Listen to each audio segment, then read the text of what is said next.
Bulog boleh beli buat cadangan dinaikin Pak, yang dari 4.200 jadi 5.300. Yang tadi 5.300 jadi 5.750. Itu gabah kering giling. Harga berasnya yang tadinya belinya cuma 8.300 dinaikin jadi 9.000 perak. Tapi Pak, sampai hari ini nih, jujur saja, nggak ada, belum dapat nih beras segitu karena harga masih tinggi.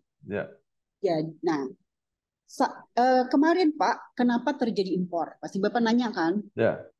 Pada akhir tahun, kan Bulog itu disuruh punya stok cadangan pangan itu sekitar tadi 1,2. Akhir tahun kemarin Pak, stok kami itu sepanjang saya itu kerja di Bulog 26 tahun, ini adalah stok terendah sepanjang sejak saya kerja 26 tahun. Itu stoknya jangankan 1,2.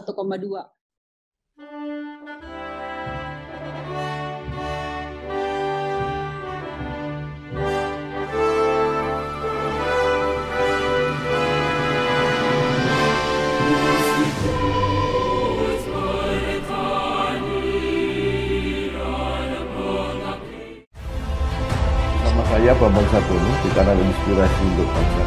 Juga pertama kali nulis IPB sebenarnya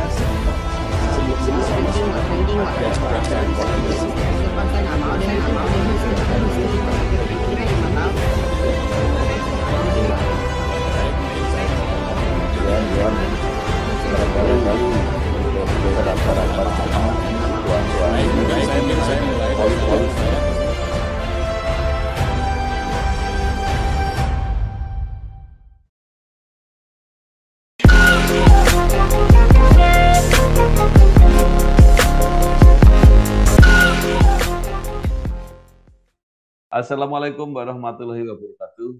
Waalaikumsalam warahmatullahi wabarakatuh. Bersama saya Bambang Sadono di kanal Inspirasi untuk Bangsa. Mudah-mudahan kanal ini selalu bisa memberi inspirasi, motivasi, dan edukasi. Kami sedang mempersiapkan beberapa video wawancara untuk ikut memberi makna 60 tahun Institut Pertanian Bogor. Menurut rencana, wawancara ini akan kami bukukan, dan saat ini saya sudah bersama dengan salah seorang alumni IPB, yaitu Ibu Feby Novita. Ya, siap. Adalah Direktur Bisnis Perum Bulog. Apa kabar, Bu? Baik, Pak Bambang. Alhamdulillah sehat ya, Pak. Ya.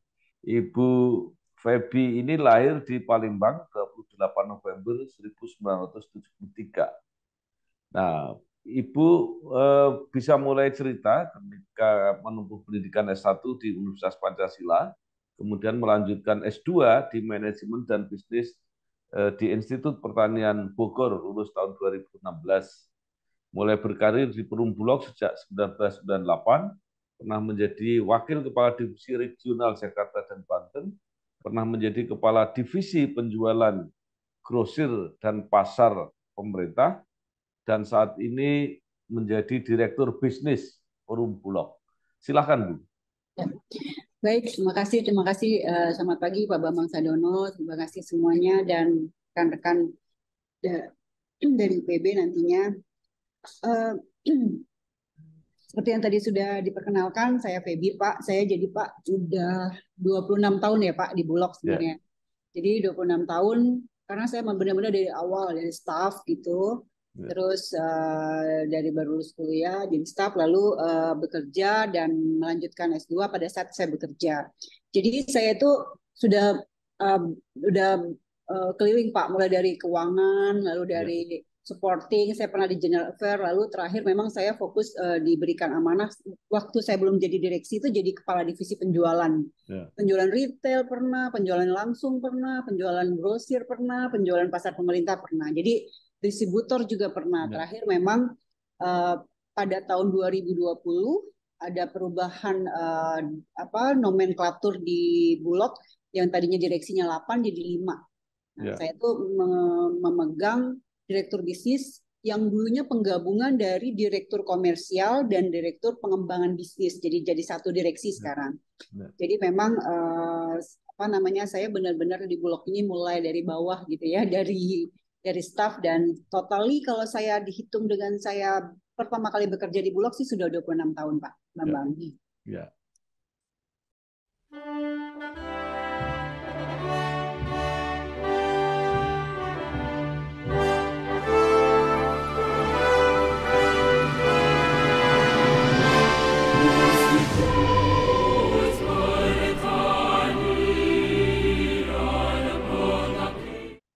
gitu. Nah, ya baik. Eh, Sebagai perusahaan umum, Bulog ini kan punya misi ya, Ya, menstabilkan harga pangan, tetapi juga punya misi bisnis. Nah, itulah kadang-kadang yang mungkin kontroversial. Nah, bagaimana iya. kedua misi ini bisa apa dicapai dan bagaimana Bisa bisa bisa hidup berdampingan ya Pak ya. iya bisa menentukan membuat target-targetnya Ya, seperti apa yang ideal. Silakan, Bu. ya. Jadi menarik Pak di Bulog ini ya. Di satu sisi dia punya tugas public service obligation, Ya, penugasan. Di mana ya Bapak tahu lah kalau penugasan itu namanya untung tuh rasanya susah ya Pak ya. ya, Tapi karena bentuk Bulog ini sejak 2003 itu Perum, di mana di ya, bawah BUMN, ya, dan ada permen BUMN-nya, kalau BUMN itu harus untung gitu. Jadi dia ya, juga harus memupuk untung dan laba. Ini ya, menarik gitu ya. Dan dia harus hidup berdampingan. Memang saat ini core bisnis Bulog itu ada dua, ya, satu di PSO untuk penugasannya, satu untuk komersial. Jadi intinya kalau di sini penugasan rugi, bagaimana ada bisnis komersial yang dia kalau dikonsolidasi bisa nutupin kerugian lah kira-kira ya, seperti itu. Sehingga nanti di laporan keuangan konsolidasinya bisa untung. Jadi saat ini Pak, kami saat ini kan sudah ada Badan Pangan ya Pak ya. ya, Kalau dulu kita memang reportnya langsung ke Menteri BUMN, tetapi pada saat regulasi-regulasi untuk penugasan itu kita banyak Pak bapaknya gitu. ya, ya, Jadi ya, misalnya bapaknya itu dari Menteri Pertanian, Menteri Perdagangan, Menteri Perindustrian. Jadi kalau kita mau mengajukan suatu kebijakan itu ya, banyak bapaknya gitu. Menko-nya juga banyak. Kita juga berkaitan misal dulu Menteri Sosial, ya, Menko PMK, Menko Ekonomi dan lain-lain. Nah, memang sejak 1 tahun lalu ini ada Badan Pangan di mana sesuai dari Perpres 125 Badan Pangan itu punya yang jadi regulator operatornya dua. ya, Operatornya satunya Bulog, satunya adalah ID Food ya yang masuk ya, dalam satu klaster pangan sama-sama BUMN sebenarnya. Nah, untuk awal ini Pak, walaupun apa namanya Badan Pangan itu ada 11 komoditas, tapi dia ya, sekarang untuk penugasannya itu baru memberikan penugasan baru 3 Pak. Tapi memang padi, jagung, kedelai. Memang tapi dari Pepresnya yang lalu juga sebelum ada Badan Pangan, Pepres 48 itu untuk pengelolaan cadangan sih harusnya sih melalui Bulog tuh adalah padi, jagung, kedelai. ya, Tapi kita bicara yang penugasan dulu ya Pak. ya, Tetapi memang so far ini yang benar-benar Bulog pegang ini baru beras Pak ya, cadangannya. Jadi cadangan pemerintah itu yang Bulog baru pegang beras. Maka pada saat seperti harga lagi tinggi sekarang, kita bisa intervensi pasar dengan namanya kalau operasi pasar lah kalau masyarakat ya. tahunya. Tapi namanya sekarang tuh SPHP, stabilisasi apa tuh SPHP singkatnya apa Mas? SPHP itu harga pangan, Ya. stabilisasi harga dan pasokan stabilisasi SPHP, pasokan harga pangan, stabilisasi pasokan harga pangan. Jadi ini program baru dari Bappenas, Ya, sebenarnya sama seperti operasi pasar. Bulog bisa intervensi bisa karena dia punya cadangan beras. ya, Tetapi Pak, pada saat kedelai, tadi kan ada pajale ya, ya, padi kedelai. Kedelai dan jagung nggak bisa Pak, karena sampai saat ini regulasinya tuh belum dibikin. ya, Kita tidak punya cadangan jagung dan kita nggak punya cadangan apa kedelai. ya, Secara perbadannya peraturan badan pangannya sudah ada, tapi kuantumnya itu belum masih diharmonisasi ya ya, Pak, itu belum ada. Jadi kalau bicara untuk cadangan komoditas krusialnya apa namanya komoditas pangan krusial itu saat ini memang yang baru diintervensi Bulog adalah ya, beras. ya, Yang lainnya seperti minyak goreng, kalau udah kenaikan gula, nah itu sebenarnya skema bisnis to bisnis Pak, B2B. Nggak ada subsidi untuk itu. Subsidinya ya, saat ini baru teratur adalah beras saja. Itu adalah untuk penugasan. Tadi kan berdampingan, ada ya, sisi komersialnya. Nah itu saya kebetulan direkturnya Pak. ya, Jadi komersialnya tentunya saya harus berdagang as usual-nya orang dagang gitu. Jadi ya, saya dengan harga pasar, tentunya kita masukin apa cost structure biaya-biaya sehingga saya bisa jualan komoditas dengan harga pasar. Apa komoditasnya? Saat ini saya ya, banyak Pak jualannya. Beras juga saya jualan, tapi berasnya kalau yang tadi penugasan berasnya itu kualitasnya medium, ya, kalau yang sisi komersialnya saya jual yang premium Pak. ya, Lalu saya jual juga minyak goreng, saya jual juga gula, saya jual juga daging, telur, dan lain-lain. Intinya target kita ada dua. Target PSO, target komersial. Untuk 2023 ini targetnya gede, Pak.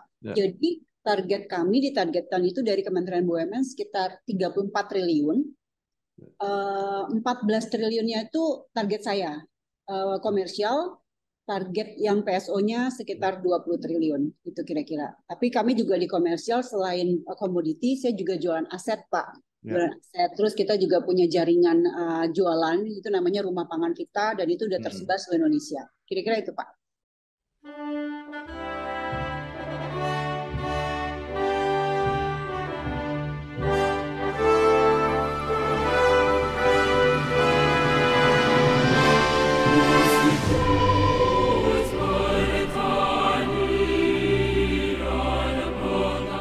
Bulog ini kan dalam posisi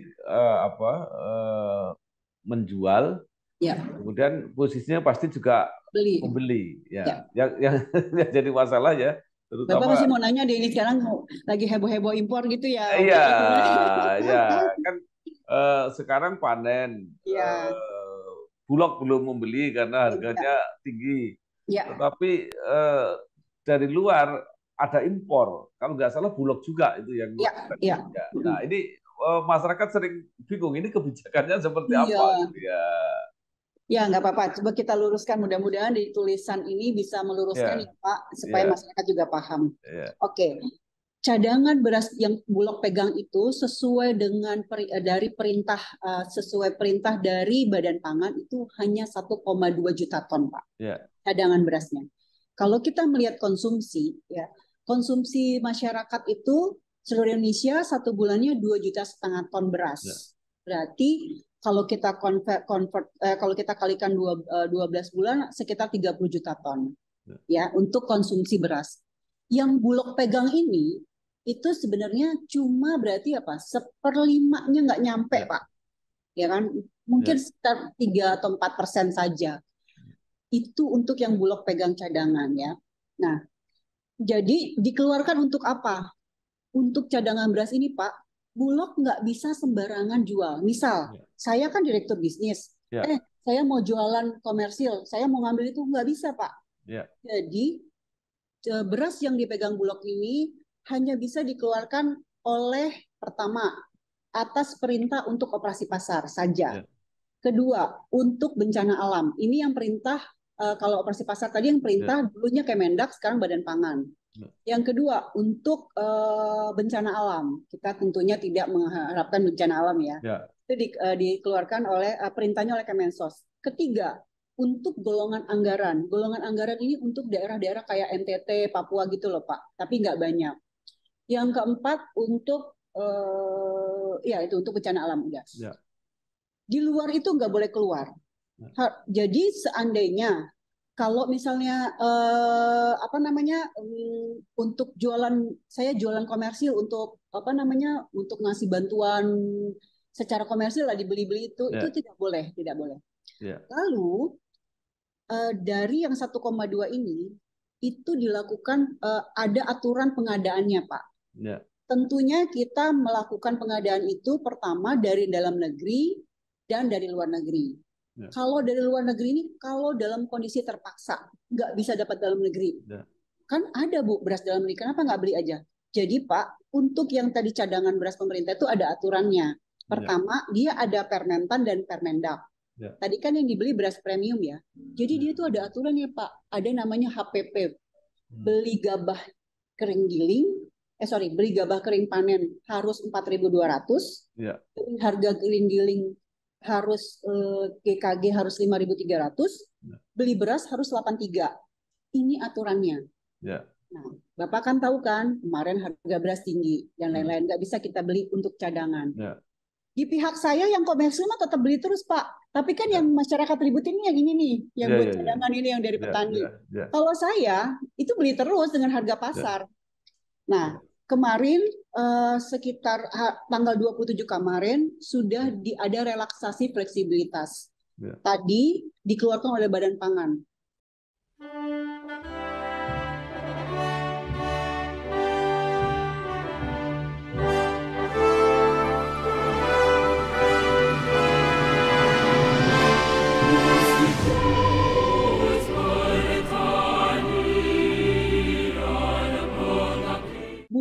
boleh beli buat cadangan dinaikin Pak, yang dari 4.200 jadi 5.300. Yang tadi 5.300 jadi 5.750. Itu gabah kering giling. Harga berasnya yang tadinya belinya cuma 8.300 dinaikin jadi 9.000 perak. Tapi Pak, sampai hari ini nih, jujur saja, nggak ada, belum dapat nih beras segitu karena harga masih tinggi. Ya, nah, kemarin Pak, kenapa terjadi impor? Pasti Bapak nanya kan? Ya. Pada akhir tahun kan Bulog itu disuruh punya stok cadangan pangan itu sekitar tadi 1,2. Ya. Akhir tahun kemarin Pak, stok kami itu sepanjang saya itu kerja di Bulog 26 tahun, ini adalah stok terendah sepanjang sejak saya kerja 26 tahun. Ya. Itu stoknya jangankan 1,2, jangankan 1 juta, itu jauh di bawah 1 juta. Kalau tidak salah waktu Desember kemarin sekitar 600-an ribu ton lah. Ya. Dan ini untuk sebuah negara ini sangat bahaya Pak sebenarnya. Ya. Kalau misalnya Bulog sebagai BUMN dan sebagai lembaga negara dia nggak bisa intervensi pasar, waduh bahaya banget kan Pak dengan harga tinggi kan. Ya. Maka pemerintah itu rapat waktu itu kan dipimpin Pak Presiden, tentunya ada neraca komoditas pangan. Ya. Neraca komoditas pangan ini yang mengeluarkan siapa? Yang mengeluarkan Kementerian Menko Perekonomian. Ya. Di situ produksinya berapa? Lalu pertanian bisa produksi berapa? Lalu dari data BPS bagaimana konsumsinya? Baru ternyata pada akhir tahun itu diputuskanlah di rapat terbatas yang dipimpin Presiden melalui Badan Pangan bahwa menugaskan Bulog untuk mengimpor karena stok yang dipegang Bulog ini sangat kritis lah kira-kira seperti itu. Maka kemarin Desember diputuskanlah impor 500.000 ton. Itu baru keluar izin impornya itu tanggal 19 Desember Pak. Nah kita tahu lah ya Pak ya, izin impor Bulog ini bukan pemutus. Bulog ini hanya operator yang ditugaskan pemerintah. Jadi 500.000. Tapi kenyataannya tidak segampang itu mendapatkan beras pada akhir tahun. Tadi keluar izin impornya tanggal 19. Tentunya di luar negeri sana orang sudah Natal dan Tahun Baru juga kontainer juga susah gitu, kapal juga susah dan lain-lain. Jadi intinya kami membeli beras akhirnya sesuai penugasan itu di 4 negara Pak, yaitu Pakistan, Myanmar, Thailand dan Vietnam ya. Dan sekarang sudah masuklah kira-kira beras itu tinggal ada beberapa puluh ribu saja, intinya sudah masuk lah. Ya. Dan sekarang stok Bulog itu sisa sekitar 400.000. Itu totally semua impor. Coba dibayangkan kalau tidak ada impor masuk Pak.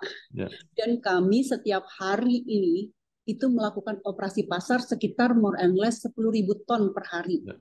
Kami operasi pasar seluruh Indonesia. Jadi kita packing berasnya 55 kiloan gitu, kita jual retail. Sekarang kita masukkan juga ke seluruh Indomaret, Alfamart, seluruh retail modern. Kita operasi pasar ke kelurahan, ke pasar-pasar, semua kita masukin. Dan beras itu kita jual hanya kalau ngambil di gudang cuma 8.300. Sekarang kan beras nggak ada Pak harga segitu. Ini yang dilakukan Bulog untuk mengintervensi pasar. Jadi kira-kira gitu. Kebayang sih, saya sih bukannya bilang kita harus ketolong dengan beras maunya impor, enggak. Tapi kalau enggak ada beras itu masuk, bagaimana untuk intervensi pasar? Karena tadi untuk penyerapan dalam negeri kita nggak bisa lakukan karena barangnya belum dapat dan memang kemarin belum panen. Hari ini sudah mulai panen tapi harganya masih tinggi Pak. Bulog kan tadi ditetapkan cuma 9.000. Hari ini saja beras di Jawa Barat itu masih 95-97. Kita belum bisa beli untuk cadangan beras, Pak. Cadangan pemerintah. Gitu, ya. Pak. Jadi kalau begitu Bulog ini ada dua skema gitu ya, Bu. Beli yang untuk cadangan dan betul. beli yang untuk komersialnya. Untuk komersial. Jadi sebenarnya kan nggak ada masalah kalau kalau petani ini kalau memang nggak bisa masuk yang harga cadangan itu kan bisa masuk harga. Dan Bulog kan bisa membeli semua berarti. Kalau itu sih kita beli terus Pak. Permasalahannya yang tadi beli di komersial itu saya kan nggak bisa jual harga murah. Kalau yang tadi beli untuk Ya, cadangan beras ya, pemerintah, belinya ya, misalnya taruhlah 9.000, jualnya tetap 8.300 ya, karena selisihnya disubsidi oleh pemerintah kan, Pak. ya, ya, Gitu. Nah, tadi pertanyaannya berarti Bulog ini beli dua, betul. Saya sih tetap beli, tapi saya untuk kebutuhan. Kalau yang tadi komersial kan nggak ya, ada subsidinya, jadi saya nggak bisa ya, jual harga murah. Tentunya harga pasar lah ya ya, gitu ya. ya.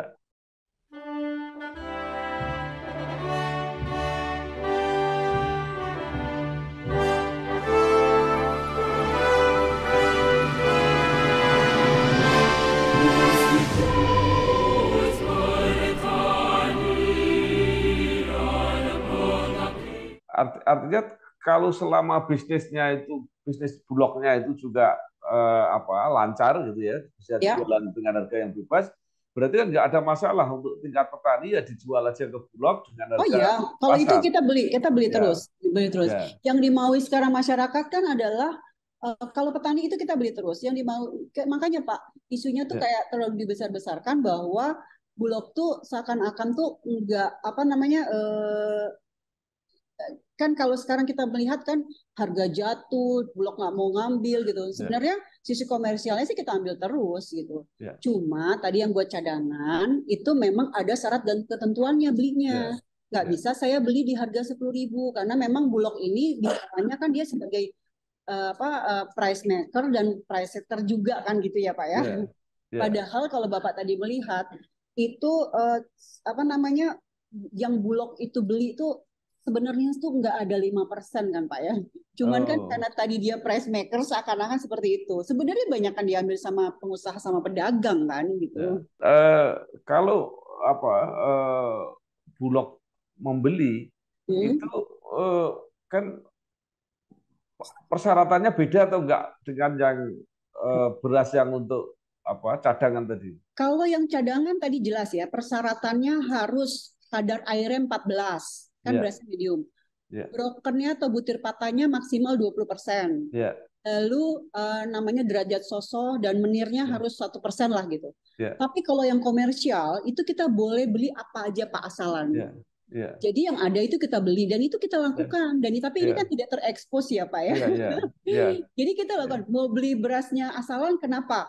Saya ya. bisa proses Pak, karena Bulog Oh, sekarang punya infrastruktur.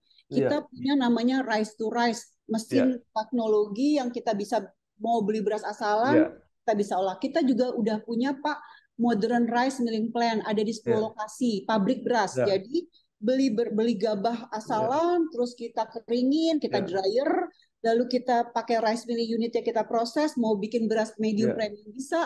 Terus kita juga punya silo, kita simpan di iya. satu silo itu gitu. Nah, sekarang pertanyaannya, Hmm. apakah kapasitas Bulog untuk membeli beras yang di luar cadangan itu eh, tidak terbatas? Artinya berapapun Bulog bisa beli. Iya bisa. Nah, jadi kalau begitu kan nggak ada soal.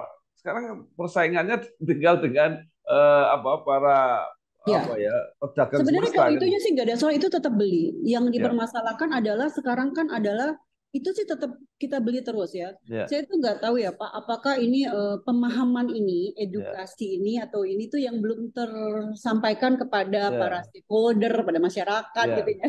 ya, Karena tadi di sisi komersialnya, apalagi tadi saya ya, sudah punya infrastruktur yang ya, modern, itu kita ya, beli terus. ya, Cuman kan cara pemberitaan dan lain-lain ini kan seakan-akan nih Bulog nggak menyerap untuk cadangan yang ya, tadi kan gitu. Nah ya, itu yang dibesarkan. Mungkin dengan tulisan ini nanti bisa memahamkan ya, bahwa Bulog itu kan saya punya target loh Pak. ya, Target saya itu 350.000 ton jualan beras ya, 1 tahun. Saya ya, bukan ya, cadangan ya. ya, Itu itu apa namanya berjalan terus. Saya beli terus. Tapi kan memang ini secara sisi komersialnya, ya, secara sisi komersial. Nah, karena orang melihat dari stok Bulog tuh hanya cadangan pemerintah, dilihat dari satu sisi penugasan saja ya tentunya memang menjadikan sepertinya Bulog tuh ya nggak bisa memenuhi cadangan, udah gitu nggak mau ngambil di petani ya, karena pada saat ngambil di petani itu tadi ada harga yang ditentukan kan gitu. Ya mudah-mudahan sisi orang tuh masih belum melihat gini Pak, izin masih belum melihat sisi Bulog tuh ada 2 core gitu ya. Dia ya, masih melihat ya penugasannya aja itu yang ya. selalu di apa mungkin ini perlu perlu apa sosialisasi edukasi gitu karena melihatnya Ya. gitu ya Pak ya.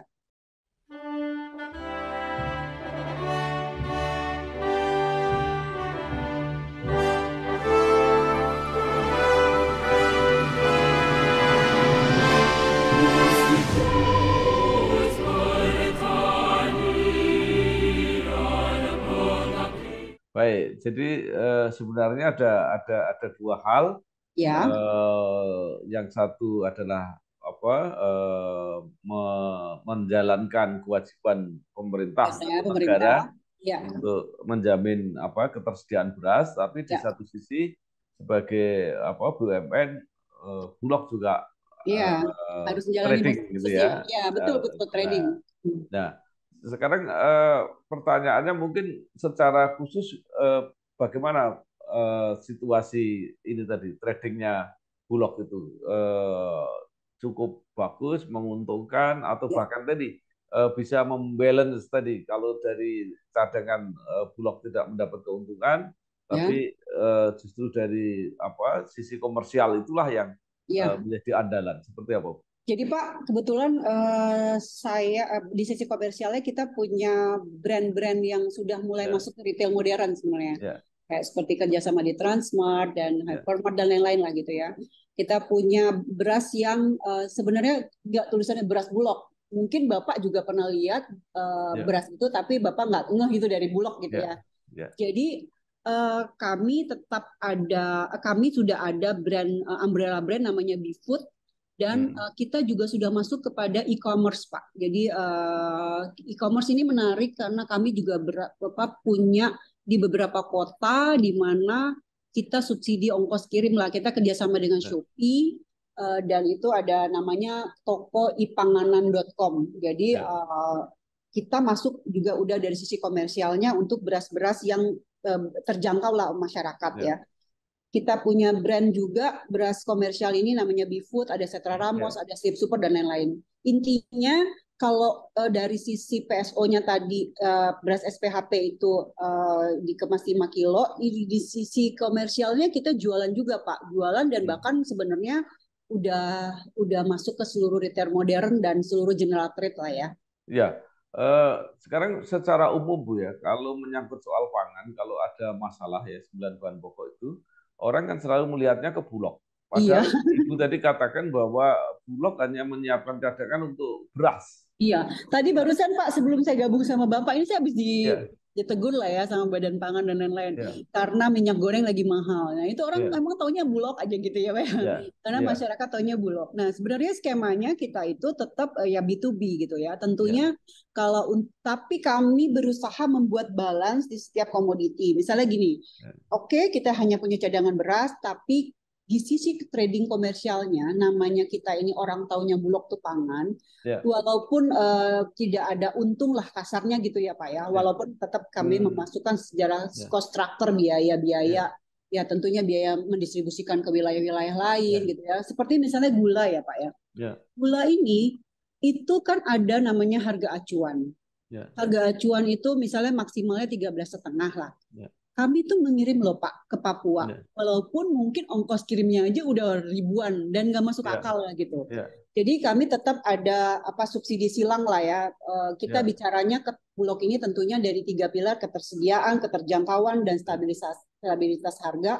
Itu kita lakukan baik dari sisi PSO maupun ya, komersial. Kasarnya ya pakpok aja nggak usah ada untung lah. Mau ya, bahkan mungkin rugi di satu ya, wilayah karena kita bicara daerah timur nggak mungkin lah biaya ongkosnya ya, udah nggak masuk akal ya, distribusi.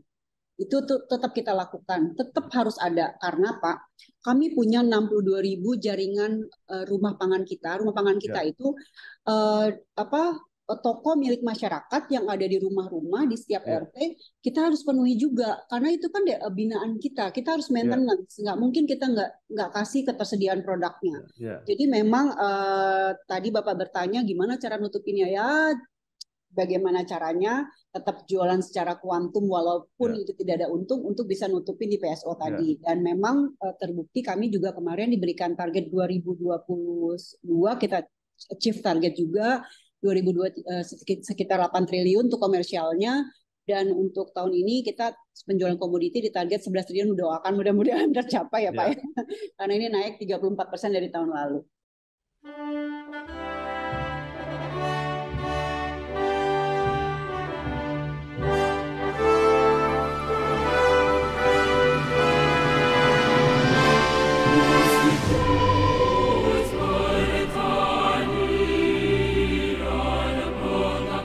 Ya, Itu. yang lebih apa ya, menurut saya lebih absurd lagi itu kedelai ya. Ya, Kedelai ini kan kalau mau beli Bulog taruhlah mau stok iya, gitu. Itu dalam negerinya juga nggak ada. Jadi eh, satu-satunya pilihan cuma impor. Nah itu iya. seperti apa kalau mengatasi soal kedelai? Jadi Pak, kalau informasi yang didapat memang dari kebutuhan kedelai dari Gapoktindo ya Pak ya, Ya, Gapoktindo. Kebutuhan kedelai itu sekitar 3,2 juta ton. ya, Nah, ironisnya dari 3,2 juta ton, Pak saya izin minum sebentar ya Pak. iya, iya, Ironisnya memang dari 3,2 juta ton kebutuhan kedelai untuk pengrajin tempe tahu, industri dan lain-lain itu 2,9 jutanya itu impor, Pak. ya, More and less 2,6 sampai 2,9 juta. ya, Jadi produksi dalam negeri itu sekitar 300.000 ton. ya, Ya memang kalau melihat produksi dalam negeri cuma 300.000 dengan kebutuhan 3 juta ya pasti impor lah ya Pak ya. ya, ya, Memang saat ini jujur saja impor itu belum melalui Bulog gitu ya Pak ya. ya, Kalau ya, dulu zaman saya masih masih baru masuk Bulog tuh satu pintu gitu. Jadi bisa bisa kalau sekarang kan impor benda itu kayaknya bebas ya, bebas ya, siapa aja bisa impor gitu ya. ya, Mungkin harapannya baiknya mungkin diatur ya Pak melalui ya, Bulog. Apalagi ya, sudah ada Pepresnya, Pepres ya. 48 masalah pajale, lalu Pepres 125 yang Ya. masalah Badan Pangan sekarang. Ya, tapi ini butuh effort mungkin Ya, apa dari seluruh kementerian dan lain-lain supaya mengatur lagi regulasinya gitu supaya monitor ya, bisa kan ya, monitor apa ya dari satu pintu lah gitu ya. ya, Memang ironis juga orang nanya ya, kalau lagi tinggi itu Pak harga kedelai ya, itu pengrajin tempe tahu itu karena taunya mereka itu Bulog itu punya tugas juga untuk ya, stabilisasi kedelai tapi kan nggak ya, punya peluru buat ya, intervensi pasarnya gitu ya, menarik. ya, ya. Justru justru itu yang apa ya, yang selalu menjadi pertanyaan. Bulog Ya, punya tugas, tetapi prakteknya iya, tidak mempunyai apa ya, tidak mempunyai kekuatan untuk melaksanakan iya tugasnya betul itu. Pak. Apakah ini kesimpulannya bahwa memang ada apa ya, ada sesuatu baik di dalam sistem itu sendiri yang harus diperbaiki atau Iya, mungkin ada di luar itu ada apa ya sistem perdagangan yang memang juga perlu diarahkan gitu. iya, ya kalau Bapak nanya ke saya sih sebenarnya memang mesti duduk bersama ya si Ya, pemerintah dan pelaku usaha gitu. Kalau pemerintah memang menganggap suatu kedelai ini sebagai satu pangan pokok yang ya, mungkin harus diatur regulasinya, ya, mungkin sebaiknya dengan adanya Badan Pangan dan Bulog sebagai operatornya, ya, tentunya kita satu pintu ya. Nanti kan ya, tinggal dibagi kan tentunya kita juga tidak mau ya, mematikan para pengusaha dan lain-lain ya Pak ya. Cuman ya, supaya diatur nih supaya pada saatnya tidak musim panen atau ya, ada nggak shortage kedelai kan gitu supaya bisa diatur. Kalau sekarang tuh yang ngatur siapa gitu karena kan semua ya, dibuka dibuka bebas ya, ya Pak ya. ya. Sehingga kita tidak juga bisa memantau berapa yang diimpor, berapa Ya, yang didistribusikan tuh siapa yang ya. ngatur.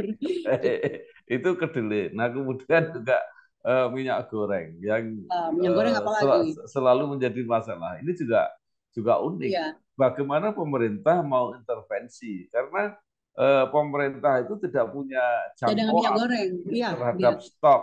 Bahkan iya. kalau mau beli pun kalau pengusahanya bilang nggak ada stok itu pemerintah kan juga nggak bisa Iya, apa-apa. Seperti apa, Bu? kalau saya Pak dibalikan aja kayak zaman lalu ya, zaman Ya, berapa puluh tahun lalu, ya. sembako atau 9 bahan pokok itu di satu pintu. Jadi Eh, pemerintah itu tuh punya power gitu ya. Memang waktu pada saat mungkin IMF tahun 90 berapa atau ya, 98 kan dia gitu. Tapi kan ya sorry to say ya itu menjadi mengacaukan kan sekarang ya Pak ya. ya, ya, Dilepas ke mekanisme pasar siapa ya, yang bisa kayak gitu. Coba kalau kita lihat kemarin dengan ya. antrian minyak goreng kayak gitu, benar-benar Indonesia pemerintah tuh nggak bisa intervensi sama sekali. Dia nggak punya cadangan minyak goreng karena Iya, udah morat marut babaliet gitu ya Pak ya. iya, Jadi kalau saya, karena saya pernah mengalami di Bulog masa dulu diatur 9 bahan pokok pada saat satu pintu, iya, sebaiknya mungkin gitu. Karena kalau kita lihat negara-negara lain juga gitu loh Pak. iya. Kayak China gitu, kayak dan lain-lain itu bagaimana mereka itu mengatur satu pintu. Jadi pada saat itu nggak bisa dimain-mainin lagi kan.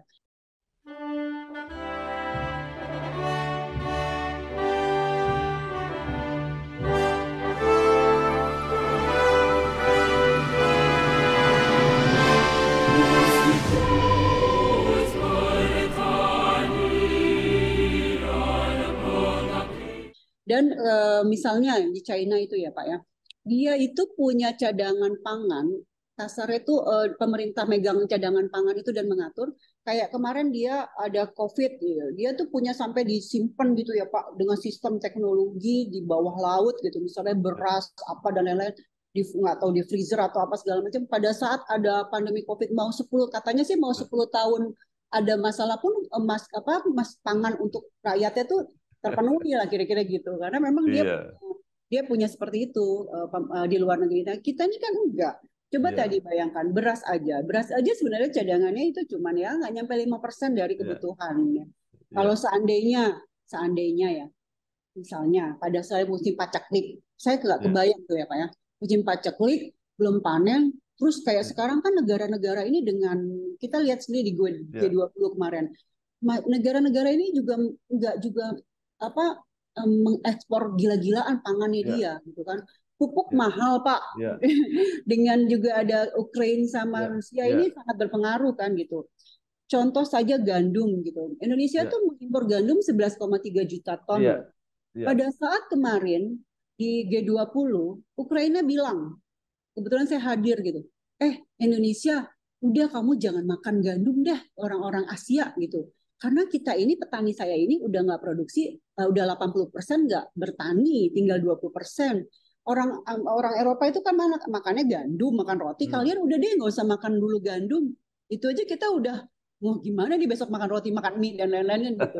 Ya artinya memang dengan kondisi dunia krisis ya kita nggak tahu, semoga nggak terjadi ya krisis pangan yang sudah digaung-gaungkan para pemerintah, Pak Presiden dan lain-lain, itu memang sedikit banyak ya memang udah ada dampaknya Pak. Contoh kalau sekarang beras, kami kemarin nggak segampang itu. Oke, kita seakan-akan Bulog tuh mau impor segala macam. Sekarang udah ditugasin pemerintah nggak segampang itu loh Pak cari beras gitu. Karena kan negara-negara juga dia mengamankan pangannya masing-masing gitu saat ini gitu. Dengan pupuk juga mahal gitu ya. Bu, apakah tidak mungkin ya bahwa masalah sembako ini juga didesentralisasikan, artinya pemerintah itu baik tingkat provinsi maupun tingkat kabupaten dia bisa mengamankan kebutuhannya masing-masing seperti zaman dulu. Zaman dulu, iya. Sebenarnya saya tahu setiap nggak tahu seminggu sekali, nggak tahu sebulan sekali ya. Itu kalau nggak salah Pak Mendagri itu melakukan monitoring ya Pak kepada seluruh jajaran masyarakat Pemdanya gitu ya, mungkin ya kepala dinas, gubernur dan lain-lain untuk menanyakan kondisi stok di wilayah-wilayah gitu kan ya. Lalu bagaimana kalau stok nggak ada kan ini berpengaruh pada inflasi dan lain-lain. Nah, memang pada saat itu biasanya para kepala daerah, baik gubernur, bupati dan lain itu yang didatangin itu Bulog taunya. Ayo dong Bulog dong, ini bagaimana untuk ada stoknya. Gitu. Tapi kan memang tadi Pak, mereka tuh datang ke Bulog, taunya Bulog itu bisa mengendalikan baik minyak goreng, gula dan lain-lain, kedelai, kayak apa jagung gitu. Tapi kan kita tadi yang bisa intervensi itu cuma beras saat ini. Tapi Pak, tadi dari sisi komersialnya tentunya kami juga ya berusaha lah ya, karena bagaimanapun kita dengan pemerintah daerah tuh dekat lah hubungannya. Tentunya ya teman-teman di wilayah pasti ngelapor ke pusat, gimana nih pemerintah daerah minta operasi pasar karena harganya tinggi dan lain-lain ya. Dari sisi yang tadi Bulog nggak pegang cadangannya ya kami penuhi dari komersial Pak. Tapi tentunya dari komersial ini karena B2B tidak ada subsidi dan lain-lain ya pasti kan kita nggak boleh rugi juga Pak. Rugi itu kan ada permennya, direksi bertanggung jawab, dewan bertanggung jawab dan itu kan ada pidananya dan lain-lain. Jadi memang ya kalau regulasinya boleh diperbaiki tentunya ya balikin kayak dulu. Bulog nih harus dibikin sebagai lembaga yang kuat ya tentunya. Tapi kan sudah ada, tadinya harapannya balik lagi lah seperti dulu LPND kan langsung ke presiden, tapi nggak apa-apa ada badan pangan, salah satunya Bulog dan mungkin ID Food nanti intervensi. Tapi mohon maaf, mungkin regulasi dari harmonisasi peraturan menteri yang banyak tadi duduk harus dibenerin juga itu ya Pak ya harus.